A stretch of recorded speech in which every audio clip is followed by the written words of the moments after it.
think it was kind of hard to visualize because this game plays with the movement aspect, the battlefields, and the way that the game's changing between the matches. It plays very different from every trading card game, so it's a little bit hard to visualize Yeah. how these things were going to play out.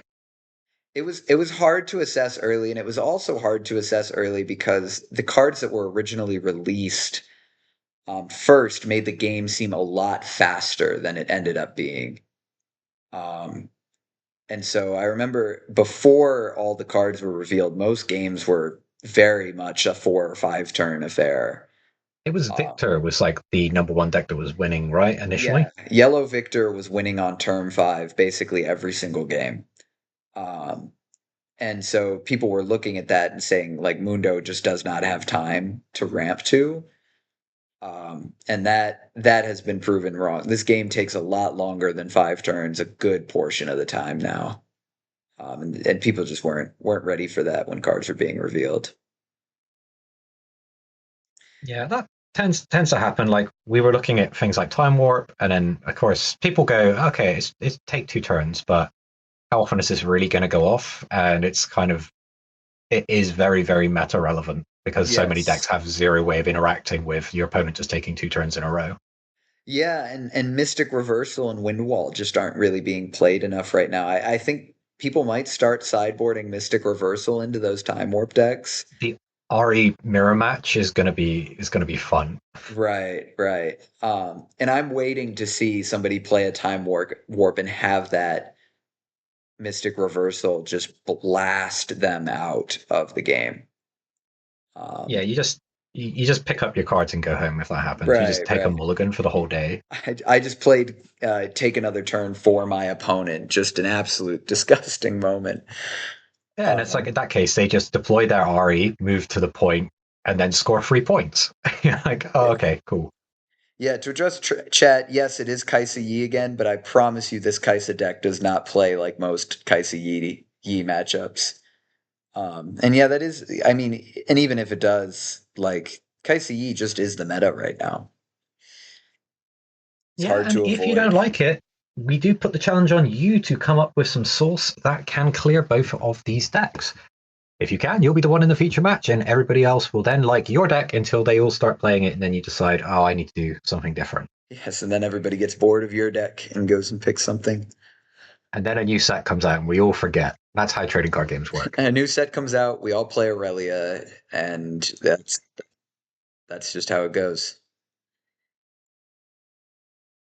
Just going to make 3/1/1 blades that just attack every time I turn my guy Please, sideways. please no Blade Dance. I would rather have anything in the world than Blade Dance. We're going to see Void Seeker on the first mate, and Yes. then Stupefy to reduce the power of the first mate from the on guard, and guard brings it up to 5 power. First mate takes the 4 damage, then Stupefy will drop it down to 4 power, which means it's taken enough damage to die, and then Kaisa has not lost any cards in that exchange. And And Progress Day. there's the progress. Oh, Oh my greedy! Oh, God. days. Progress Day, draw 4 cards. Kaiser's legend ability, for anybody who's not familiar, is probably one of the most broken in the entire game. It's a reaction ability, so you can tap it and it gives you a power of any color. You can use it only to play spells.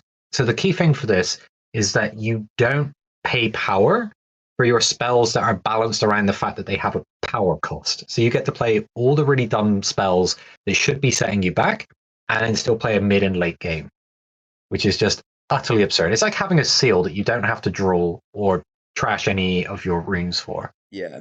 It's always good. And that's what makes it such a strong legend ability is there's never a turn in which you won't use it. You're going to use it basically every turn, every single game. And so by the end of each game, you're going to be up 5, 6, 7 energy just for that. Yeah, I really wonder if Kaiser. I mean, now that the format's adjusting, I feel a little bit less of the hate towards Kaiser because I was getting frustrated that every guy I put into play gets nuked from orbit, and yet Kaiser's killing all my guys, playing guys, scoring points, getting off of points, and just doing everything and running laps around me. And I was like, I do wonder if Kaiser should have said during your turn only on the ability. It is such a powerful legend ability, and we're going to see a singularity coming down, clearing out both the units. Yeah. Yeah, and Kaisa with the progress day now has 10 cards in hand. Um, yeah, Oh, that taking is a quarter of your deck. taking advantage of the lack of hand limit in this game. Yeah, you can hold as many cards as you would like in Yeah. Riftbound. And I know you come from Yu-Gi-Oh where that is not the case. You are limited. No, it is a 6 card limit at the end of turn, but games very seldom go past your first turn, and you get at least modern Yu-Gi-Oh. Yeah, that is what I've heard is that Yu-Gi-Oh has really left the attrition Ooh. behind. The spice. We're going to be seeing Sona. Sona is one of my favorite cards in the first set. As Yeah, long as it's on a battlefield, at the end of each turn, you get to ready for up to 4 runes.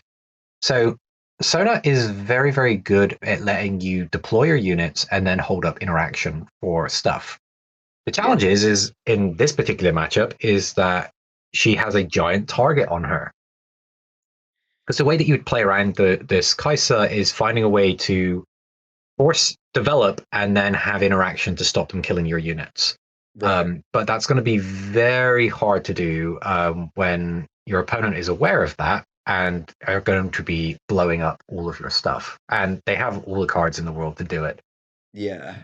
And this Kaisa deck, when I've asked Entropy about this deck, it is very specifically designed into Yi. Um, Yeah. is this deck is intended to never interact with Yi's Legend. It's never going to interact with Mask of Foresight. It is going to kill your stuff before combat every single time. Um, It seems like a solid strategy. yeah. Though when I asked Entropy, and this is obviously probably influenced by the homerism of having built the deck himself, he told me it beats everything. So we'll wait to see for sure on this. But So I we've have already been decided the told, winner. yeah, according if we trust him on this, he's winning for just because he brought this deck. I mean, even in this case, I wouldn't feel confident if I had Unyielding Spirit. Garbage Grabber, there we go. Yeah, it Definitely have a is. read of that. This is the card we were talking about earlier that I think is technically a design mistake. From all of the card design on Yu-Gi-Oh, stuff like this is the ones that comes back to bite you later on. Yeah, This card is actually exceptional, and it's not seen enough play, even in the Chinese regionals. I think it was a sign that the meta has got time to develop because this card is that good. The only disadvantage to this card is that you can't fit Mundo in the same deck, and they're on the same color, so you're choosing Mundo or Garbage Grabber. right. Um, yeah, and I think it has room to be played. Like people have usually been using it in these attrition decks, but I think you play enough cards in a game that this is often going to be a 2 mana draw 3 over the course of the game, or sorry, a 5, like a 4 or 5 energy draw 3, draw 4. Yeah, and I mean, even if you're just playing like lots of guys and your opponent keeps killing them, yeah, just Yi's going to give up. Yeah, Um, your guys completely just keep getting killed, and understandable. you just go, "Cool, I'm just going to put them back, draw." And especially if they're things like Sentry, which draw a card when they die. I was about to say Death Rattle. That's not the correct term. Death Nail. Yeah, Um, it's you start getting about if the cards replace themselves, and then Garbage Grabber is putting those cards back. You've got a really good little engine going on there. Now, I do wonder if we're going to start seeing things like main deck salvage or more aggressive decks to try and make sure that the advantage that you gain from Garbage Grabber isn't as big a deal. And it sounds like I'm blowing it out of proportion, but I imagine as things develop, we're going to be seeing a lot of blue decks playing Garbage Grabber. I'd be really surprised if we didn't. yeah. And Gear Hate is just not played enough right now. It's because Yellow's, it's. yeah, Yeah, go ahead. yellow's the only color that has it in a way that is convenient. Most other colors only have Gear Hate in a way that is specific to target gear, which does feel really bad when you're playing against a deck that doesn't use any gear. Um, Yeah, you've got one, which is Fading Mirror in purple, which can't target units in the base, but it can target gear. And it gives it temporary, so then it kills it. That's like the only kind of dual thing. What we kind of need in the design space is less situational gear removal because at the moment it's like, yeah, if an opponent plays no gear, I'm sitting on a card like Salvage that I can't play. I mean, you can if you target your own gear and then you can draw a card, but that feels awful to pay 2 energy for a card. Yeah.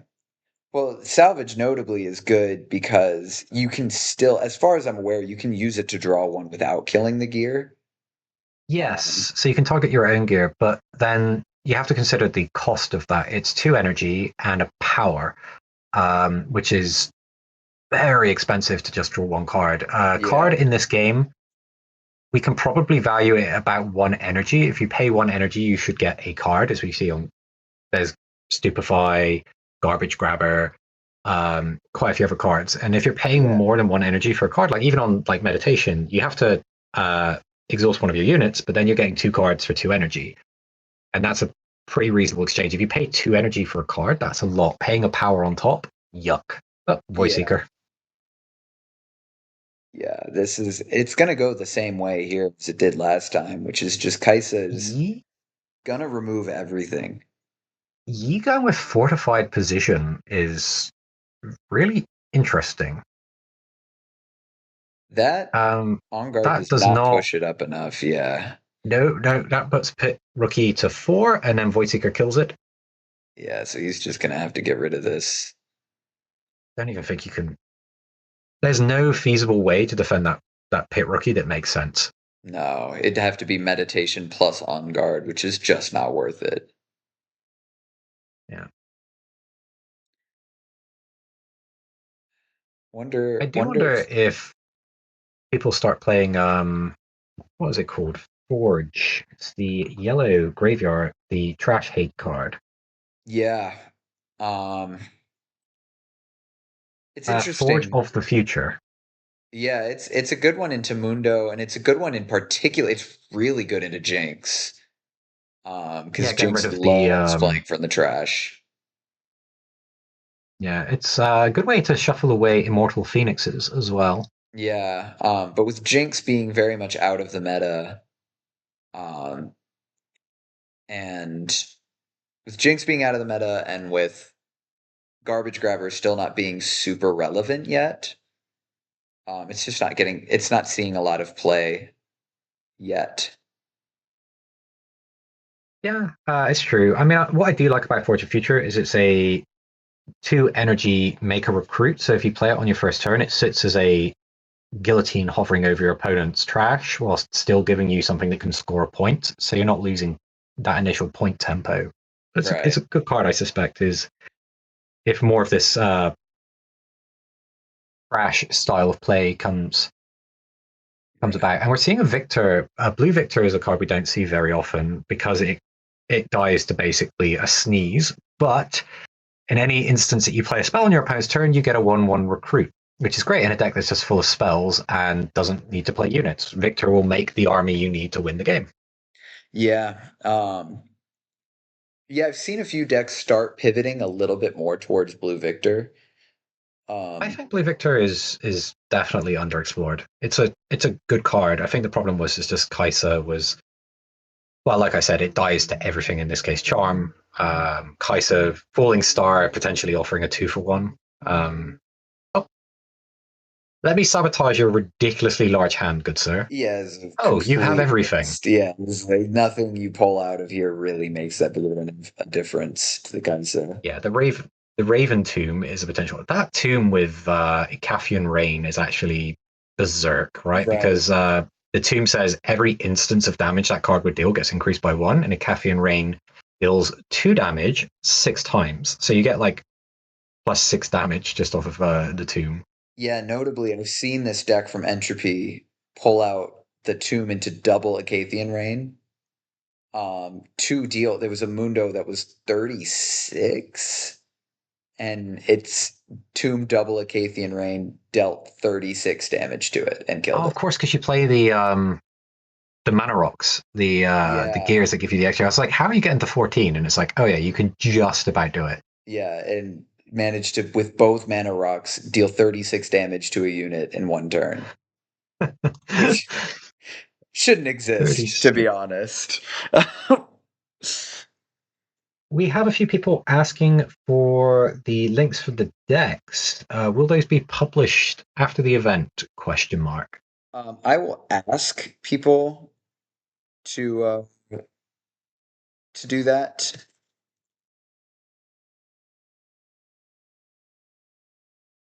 Uh, but with this being a more casual weekly tournament, we aren't always consistently able to pull and Collecting. check deck lists. I don't have the time in my life to collect all of these, um, especially on a weekly basis. I could do that if it was a rarer tournament, but Yeah. We understand. Yeah. Falling Star. yeah, you are always welcome to reach out. Our Discord is public, so you're welcome to reach out individually to people or ping them in our Discord channel and ask them for their deck list. And a lot of them are willing to share, particularly this early on. We've seen a lot of them be willing to share.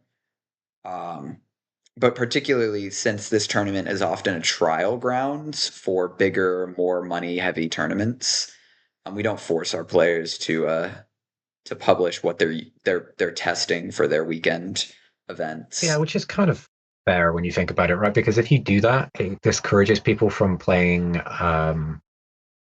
in general, or they're just going to play things that are standard. So you'll see more of the Kaiser Yi matchup because people just don't want to reveal what they've got planned if they think it gives them an edge. So you end up with more of the mirror matches, which some players love and other players hate. It's a bit of a Yeah, balancing act. I've never seen a Kaisa player who enjoys the Kaisa mirror. I'll tell you that much. Oh, if I was Entropy, I'd love the Kaiser mirror with this setup. Right, yeah. Um, One Kaisa player always loves it, and the other one Hold on. despises it. What is this card in the fortified position? Is it? It's yep, It's a Paka Cub. yep. Friends don't let friends play the Picard Club. Although it's going to score a point here, so I am wrong Yes, potentially. the nice thing about Paka Cub into Kaisa in specific is that you can flip it up as a reaction to a spell, and you cannot retarget the spell. So even though Cathian Rain does 12 damage, it doesn't get to kill both of these Baka Cubs because one of them was flipped from hidden in reaction. Now, if you Um, could just find a way to get that Picard Cup, Blitzcrank, taking the 1-1 and smashing it into oblivion. yes. It's a bit of an interesting take on Master Yi, to be honest. It's not so much playing into the ramp, and it's not playing a lot of the traditional cards that we see in Yi. Interestingly, Blitzcrank feels like it would be quite bad in Yi because that would then put a second unit onto the battlefield, and then you wouldn't take advantage of the Yi Legend ability. Yeah, so Matt he did win with this deck last week, and what he was doing is he'll do what he just did, which he'll pull the unit and then retreat with his other unit, leaving Blitzcrank. Yeah, And then when Blitzcrank holds, it goes back to hand, and you get the free recapture point. yeah, Or you can you take don't get another the point. Conquer. Yeah, but you Uh, get to just freely retake. yeah. Defending with 7 is pretty strong. That will force a lot of stuff out. Blitzcrank is just such an interesting card. I loved it when I originally saw it, and I was like, yeah, this card you definitely have to play. And then I realized how often you lose the game if your Blitzcrank play gets bounced by an opponent's trick. So smoke screen, Void Seeker, or you go, yeah, I paid 6 to get my unit 6 and a power, sorry, 5 and a power, and got my Right. unit killed. It's like, oh, I don't like the risk. I don't like the risk of playing Blitzcrank. Great when you're ahead though, because it means that your opponent can't really play anything into base because they just keep threatening to snatch it up. Yeah, and those aggressive Ari decks do get a lot of benefit out of it, where you can pull the enemy unit into a bunch of might reducers. Uh, and those aggressive hold focused Ari decks, but those decks just aren't very good right now. I mean, that's the problem. Kaiser's the gatekeeper, has been because it plays guys, it kills guys, and it scores points very quickly. And Ari doesn't have any base interaction. You do have combat tricks, you do have counters, but it's all the good cards are very power hungry. And Right. Kaiser's not paying power, so you end up falling behind. It's like, oh, I'll play on guard, and it's like I'll play Hedge Tech Ray. Hedge Tech Ray deals 3, on guard gives me +2. So you start falling behind on these energy exchange. So you end up with like 5 or 6 runes, and your opponent's like casting Watcher and ending the game. Yeah. Thousand Tales Watcher. Yeah, or sign in as we all fondly remember it as from Legends of Runeterra. I still call it sign in when I see it, the thousand tailed watcher. Mm.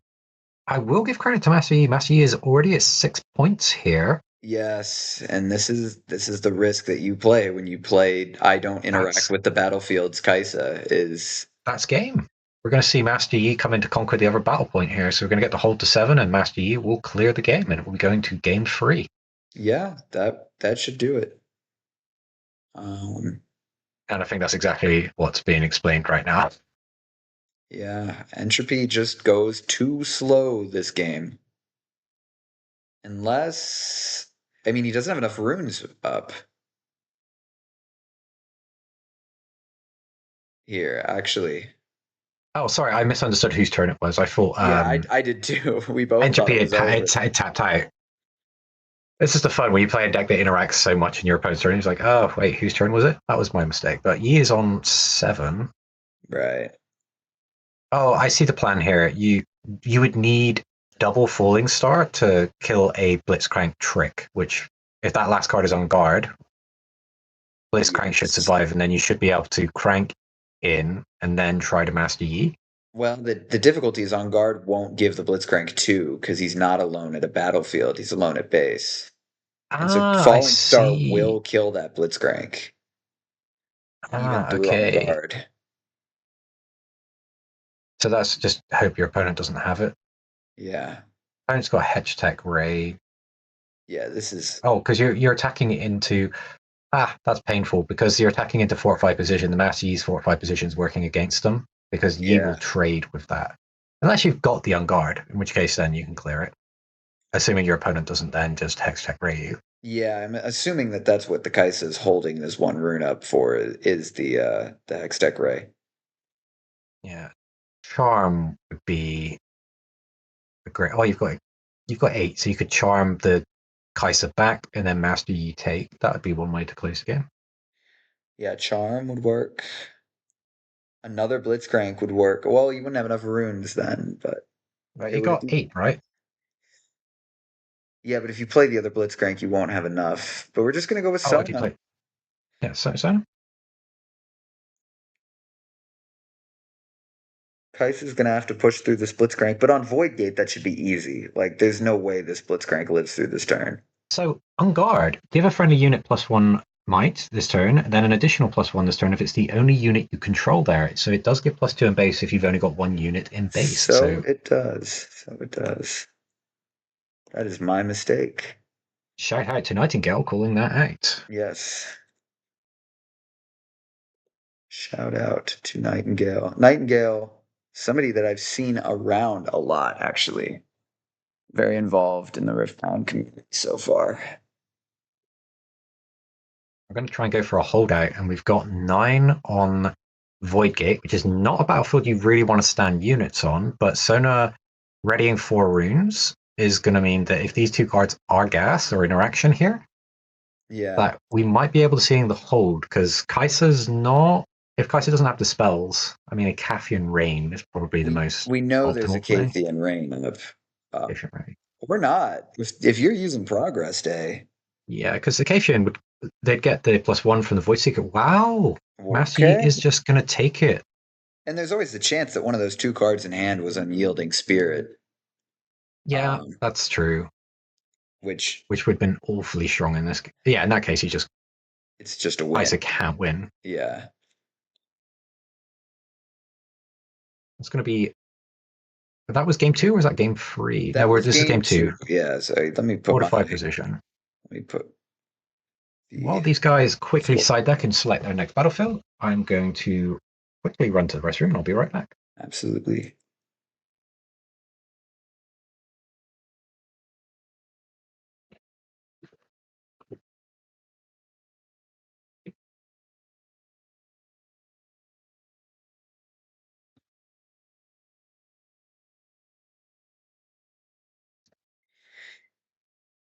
Well, while he's out, hope everybody's doing all right.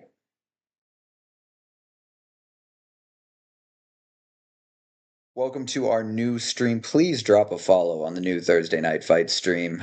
We've decided to move even more official, especially if we decide to start hosting more events with our team on certain weekends. If I have long weekends or anything like that from my job, I would be nice to have a full official stream that just runs for us. So please drop a follow. Let us know that you support us and our continued desire to host these tournaments. This is week 8. We've had 7 different winners. Matt was our winner last week. Looking to hopefully have our 8th different winner this week.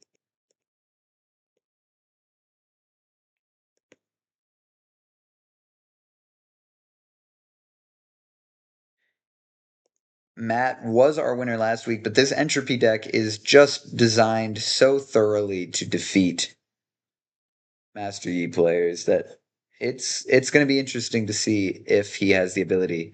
The Blitzcrank on turn 2 is going to put a lot of work in for him here. Kais is now definitely a little bit behind. Yeah, I see we're on Reaver's Row with Blitzcrank out. Yeah, that is the Matt Farr. This is that what the Yi deck really likes to do is he puts the Blitzcrank on Reaver's Row and then Oh, because then it moves back to base and it doesn't recall. That's very clever. No. He retreats the other unit that was there when he played the Blitzcrank to give the Blitzcrank the +2 from Yi. Oh, I get it. Yeah. So that's clever. So you get the plus. You defend with 7 and you get the crank with it. Yeah, and you can even use it to basically use it as a recall for your unit without exhausting. Because if your unit starts to turn ready on that turn on that battlefield, you can retreat it. And you probably get 2 Reaver's Row games because every Kaiser's playing Reaver's Row because it's such a ridiculous battlefield for it. Right.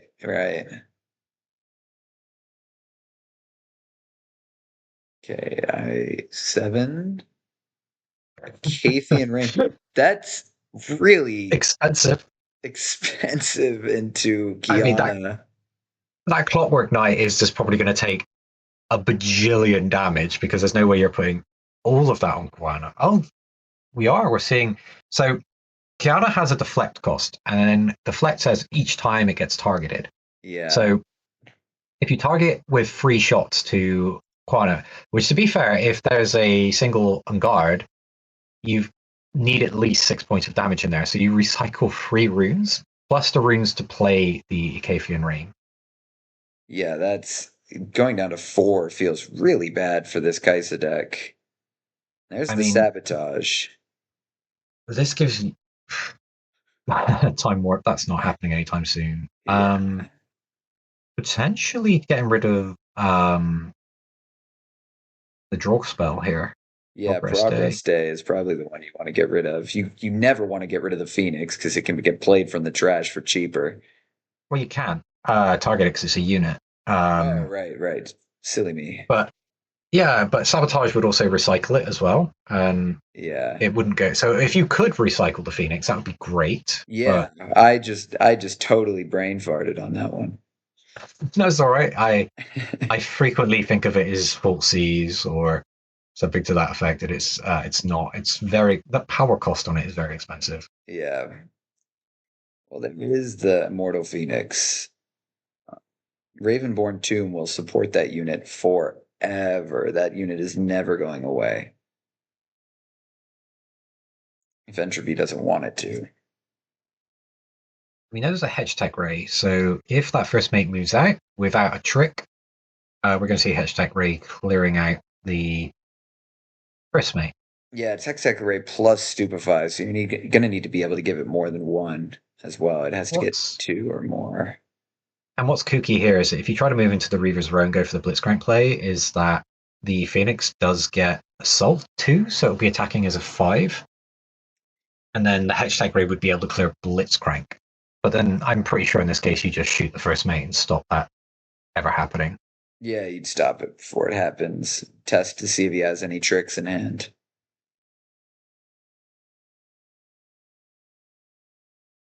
This does get caught by the Unguard going up to 5. Stupefy would only take it down to 4. So then this Blitzcrank play could go off. And I think it should go off. I think if you can clear this Phoenix out, Entropy does not have cards in hand, does not have runes. Going up, this would really put you in a dominant spot as Yi if you can clear this battlefield out. Kiana instead.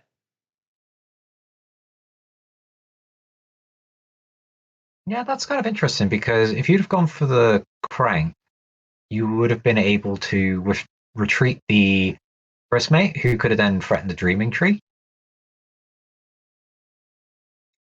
Uh, Singularity, dealing 6 damage to 2 units. That's going to kill the first mate and the Quana. I Yeah, guess there's also the Phoenix would just come back in this case, and you'd lose the Blitzcrank yeah. on the first mate. Yeah, and the Singularity even dealing 7, the Raven, it's Mm. just so much damage. You've got draw 2. So Stupefy gives a unit -1 might. Because that's Dreaming Tree, and Dreaming Tree is the first time a unit is targeted there each turn, draw 1. Stupefy does draw a card when it's played. You get to play it, target your own unit, draw 2 cards. Yes. Very good battlefield, Dreaming Tree. Yeah, and especially that Stupefy is not going to do that much anymore this game, so it's good to just get it out of hand and replace it with 2 better cards. Yeah, I mean, it's basically pot greed at that point, draw 2 cards from your deck. Right.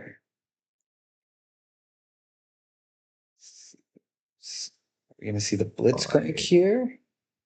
5 mana and a green recycled would be a Blitzcrank. would be.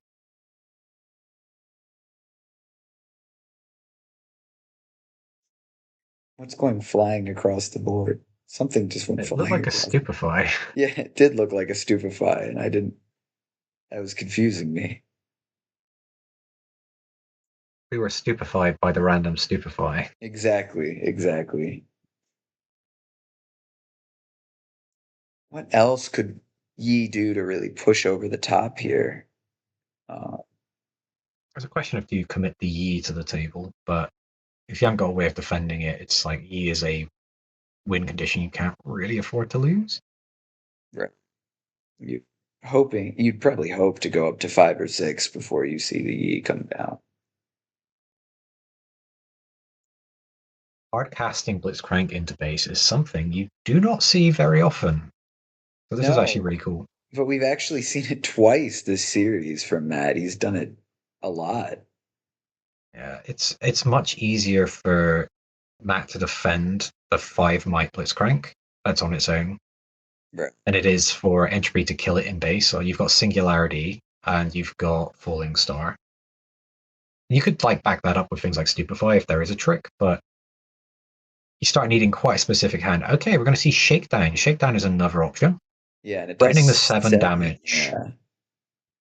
So Um, Shakedown has an ability that says your opponent chooses either you draw 2 cards or it deals 6 damage to a unit. By using that Ravenborn Tomb, Entropy is able to threaten +1 damage, so that would be 7 damage. So it means if there was a trick from Yi, which, considering there's only 3 runes up, would be Discipline, and we've already seen 1 or 2 on guards. I can't remember. I think it's just 1. You go to 7, so you can't protect it. So you have to give Entropy 2 cards, which is then going to give Entropy potentially more options to respond and continue the grind game plan. And it adds more unknown to Yi because Yi had sabotage, and now that information that they had, that perfect information, is slowly getting more and more muddled. yeah. Um, Shakedown is a card that I think is pretty divisive in the community about how good it actually is. Um, I've seen some people who swear by it because both effects are good. Like drawing 2 is good, dealing 6 is good, so this card is just good. And both of them are above rate. Like dealing 6 for 2 and 1 is above what you would normally get, and drawing 2 for 2 and 1 is about what you would normally get in terms of draw. Yeah, Um, and Kai'Sa especially, who just you can exhaust a Kai'Sa to pay the power cost. You're getting above rate on 2 energy dramatically with Shakedown. yeah, The the but issue is just not having control over it. yeah, I and think that's kind of the problem. that's what's made it very divisive. Is a lot of people will tell you that they don't think that card is good because you don't have control over how the rest of the turn goes. You can't really calculate your turn using shakedown. We had this problem with a card that we were floating in Yu-Gi-Oh for Pot Desires. It was a secret rare for one of our sets, and it says you basically exile the top 10 cards of your deck, so you face down, so you just take them out. There's no way to ever get them back, and then you draw 2 cards.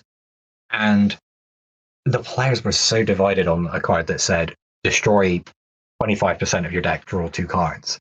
Right. Um, and it did end up getting played in freeze in the end because it turned out it was like, okay, so if you consider the math that you're never going to see those 10 cards in most cases versus just having +2 cards right now to do my shenanigans with, it made sense. Yeah. But it was really interesting to see how that played out because people were like, this card is terrible to this is a $100 card. It's quite interesting that a draw 2 spell was that divisive. And Yeah. maybe maybe Shakedown's our version of that. Yeah, well, I think draw two spells in general, like across every card game I've ever seen, every card that says draw two, just everybody talks about it forever. Yeah, and And that the started with equivalents. Yu-Gi-Oh! Like consult the past. I don't like paying for cards, so obviously you hide it. But power costs are you really have to think about how you're paying power. You need to be more protective over your total rune count, depending on your deck build. Timo obviously gets away with it because Timo doesn't pay hidden costs. But then you also have to control battlefield in order to get it down, which makes consult. I see consult being played a lot, and I don't think it's that good. Still a bit Yeah, meh to me.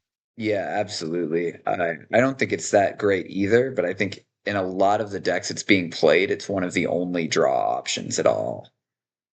Yeah, So that card is just gonna die when new sets come, I think. as soon as possible. Okay, we're going to see a Kathian Rain. Interesting, since you've got to split the shots. Oh, because we're using the tomb, we get +6 damage. Oh geez, yeah, everything's dead. But Yeah, it but it if so that's a 9, if that's a Paka Cub though, you can flip it up in response and still hold that battlefield. which would bring to 7. Does Zonia's Hourglass, depending on how the targeting is going, you might be able to keep one of these units. Because if you put 9 damage on one, 9 damage on the other, a Zonia's Hourglass would save either of these units if that's what Right. the hidden card at the Dreaming Tree is. Of course, if you do flip up Zonia's, the smoke screen is almost certainly going to come down, which is going to give -4, which would mean it would die through the Zonias. Yeah. And then There's no way you don't flip it. this brings up the brilliance of recursive targeting. Uh, the new FAQ. I don't know if the FAQ document that talks about Acathian Rain and Falling Star and determines that certain things like Zonias and Set actually don't necessarily save you from Acathian Rain. Yeah, the FAQ was really, really welcomed. I loved that there was like an entire page explaining how the targeting of Foxfire works. It was like, yeah, this card's a mess. Yeah, it was both, yeah, this um, card's a mess and hilarious because I still don't see anybody playing it. I think it's really good. I think it's underrated as a card, to be honest, especially in Ari. It's just removal in a lot of Right, cases. right. It definitely could see a lot more play, but it does not. I'm being humbled by these Cubs that I was just like talking trash about, and I'm like, friends don't let friends play this card, and yet it's actually really putting the work in here. It is that'll get some. Discipline, surviving on 1 HP, and is going to score. Oh no, we're just using. We've got the book again, so it's going to die, but we draw 2 from the discipline Yeah, because of the dreaming tree. yeah. The Dreaming Tree will give him an extra draw, so he's just looking to find something that isn't discipline for next turn. Yeah, I mean that would kind of imply that you are looking for unit. Another vanilla Blitzcrank play. Surely that's not good enough to win the game here. I see a tomb being tapped, so shakedown. No, falling star. Star. That'll do That 8. is, yeah, ping ping, because there's each instance. There's gonna be no way to save it unless he plays the master. No, no, even if you play the Master Yi signature spell, um, no, it would survive, wouldn't it? Because you deal 8 and you'd have 5 revive. Well, we're gonna Yeah. see Unyielding Unyielding Spirit is the time. Spirit will, yeah, this card will save it.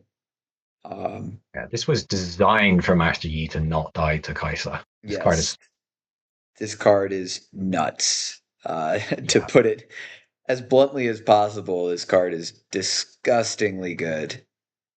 Um, yeah. Make sure you pick up your foil copies as soon as possible, as you're going to be playing them for as long as Body is allowed to play this. This will be a relevant side deck card. yeah, it will at least be relevant side deck for a few weeks now because Kais has been so prevalent. It's just been main deck. Um, is it's so good into red. It's so good into. I mean, it's mostly just good into red. Like yellow and blue get around this very easily. Um, but since Kais has been running the meta so aggressively for so long, Unyielding Spirit has just become a main deck card in most Yi decks. But even then, it'll Doesn't be. stop a Foxfire, just saying. It does not stop a Foxfire. But I'm a fan of Foxfire because you can just kill Kai'Sa when it moves in. You just like go pay free, kill Kai'Sa, and that's a fine trade. They have retreat. That's their only interaction with it. yeah, great Nikaisa. It's really rough into things that have uh, might buffs. Oh, Master Um, Yi. Master Yi in particular, yeah, is like Foxfire, and that's probably why nobody's playing it right now. Is Yi is just too prevalent. Yeah, makes sense because it's like you're not really getting smokescreen value. It would have to go out of the deck, and if Master Yi is going to start taking up more than 50% of the metagame, then Foxfire needs to come out. But as long as Kai'Sa is as big as it is, I'd be quite happy leaving it in the deck because it's also good against anybody who's trying to play like Leona. She attacks into your Ari, gets the -1, you put the buff on her, you can Foxfire and challenge the Leona off of that. So there's lots of like niche situations like that which Yeah, come up. Well, I really yeah, like the card, but I do get your point. If going big is the way to play, then there's not really room for it. yeah. And now that Aurora is taking over the meta, Foxfire falls even more out because You also end up with 0 answers to Aurora. Its right, colors. your Foxfire is legitimately just a dead card into Aurora. It's like nice Adaptatron plan, mate. I hope that's going to stick. Yeah, Rain number 3, I believe this is. yeah. Surely he's out of ranks now. He played so many of them. No more unyielding spirits. It looks like. So we got 2 discipline. So we've gone, look, 1, 2, draw 2 cards. Yeah, you just need to keep gas. Oh, did he rip the unyielding off the top? No way. No way he rips unyielding off the top. This is the same guy who had the cannon barrage play last week. This guy has the heart of the cards if he pulls unyielding off the top. Just wearing the Millennium Puzzle right there. We just can't see it. Yes. This guy is going to have a TV show made off after him if he has the cannon barrage play last week into unyielding spirit ripped off the top. He's hovering that rune, and he's teasing us with the anticipation. I know. I'm anticipating so much for this unyielding spirit. Like it has to be. Why else would you be thinking this long? I mean, you could potentially have Wind Wall, but then you also have to consider that both those Phoenixes could. It's another It's discipline, so we're another going up discipline. to 9. 9, which means you'd need 3 shots on the Blitzcrank, and you probably would have fired. Yeah, I think that plan was dig for the Unyielding Spirit. Um, Yeah. But the thing is, even if you find the unyielding spirit, the double phoenixes will push over the top of the Blitzcrank anyway.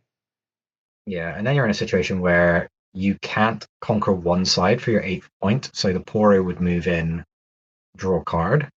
You'd still need Yeah. another way of winning the game. Oh, wait, it was Matt's turn. Wait, whose turn is it? This entropy deck does make me forget whose turn it is on like a Yeah, turn basis. Yeah. Matt, it's Matt's turn Okay, it is his turn now. Okay. now. Yeah. Clockwork Knight is a good one. It adds more to the board and also keeps your hand nice and full. It's Yeah. a weird one because again, you play it early, it's just like a really bad 2/2. Late game, it's pretty good, but you can't really afford to destroy the power early. Yeah. Wielder of Water coming out as well. Yeah. Yi loves the Clockwork Keeper because for him, all early game units are good early game units because he can just give them +2. Yeah, for Um, my Clockwork sitting on God Willow is it gets the job done in a lot of cases. yeah. Now that we've seen all three Cafian Rains out and a bunch of Falling Stars, we can actually threat this really wide base and pretend and threaten to take. Oh, Time Warp. Never mind. The game is over. Let's do the time warp again. So you recycle 4 runes, take an extra turn, holding both points, go to 9. GG's. No rematch. Yep, absolutely. The time warp win. I was worried about it when I saw the turn pass with 9 runes up and a rook. Yeah. That is It's you're begging for time warp at that point. it's close. I think if you would have got that extra turn, it was going to be hard to push. You had like 4 cards, right? So potentially you could have pushed off these attacks. Yeah. But very good showing from both of these players. A lot of credit to Matt being able to, even though every unit was being blown up and he literally had them running into no man's land, still finding a way to take one of the games out of that with a Yeah. vanilla Blitzcrank, a 5/5, into all the removal in the universe.